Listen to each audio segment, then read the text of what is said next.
Game 2, I'm playing against the Undead. My opponent is... John. How you doing? John. Had a little confusion about his name at the beginning. We're playing the meeting engagement. Well, that's because you called me Larry. That's because I called him Larry. Are you Larry? No. He does not look like a Larry at all. Not at all. Okay, so meeting engagement.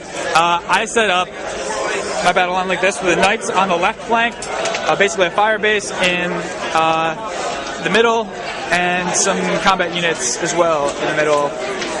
Very good description, I know, I'm trying to rush it. Crossbowmen and mortar, and the steam tank on my right flank. His deployment looked like this, and this is after his first turn. So he's moved up with the dire wolves, he's moved up with some ghouls, stayed back with some zombies.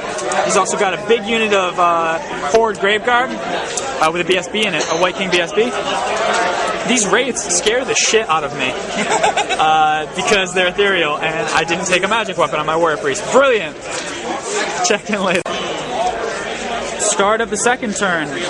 In his turn, he moved up most of his battle line, as you remember. In my turn, I charged in with a steam tank to do quite a number of wounds on the ghouls there. I also charged in my knights and did quite a lot of wounds to the ghouls. Also killed a necromancer, but I'm going to get charged in the flank with the whites. So that's pretty rough there. My mortars took out some Graveguard, and otherwise my crossbows took out direwolves. Start of his second turn. Start of the third turn. This has been a pretty crazy game already. It's a bloody mess. A bloodbath, my god.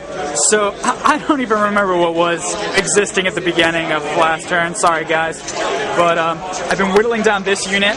The big thing that's happening right now is this combat in the center. His horde formation, Graveguard, kicked ass in combat. I charged my crossbowmen in, actually, but they fled. I was on rerollable 4 leadership, and I made it on double 1s the second time, so I didn't lose my BSB or that unit of great swords.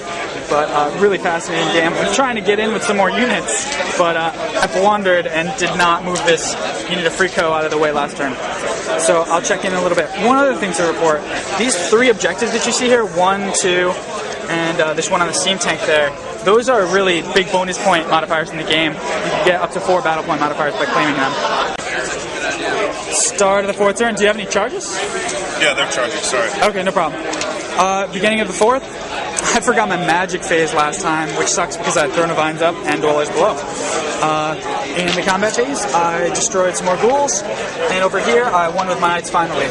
So this is really his entire force left here, but a really powerful Graveguard unit is going to charge my free company right now. Anything that happens. 9 and 4. Alright, Jeff's game.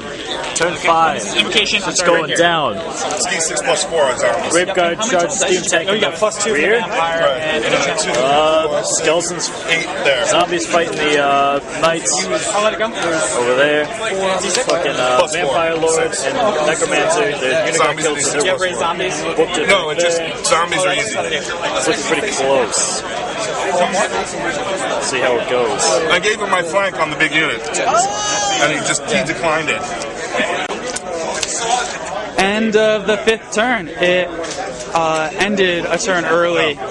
TO called dice down, so we had to stop. The remaining things on the board are, most of my battle line actually is still doing just fine. I've really lost a unit of great swords, a BSB, and some random models off of units.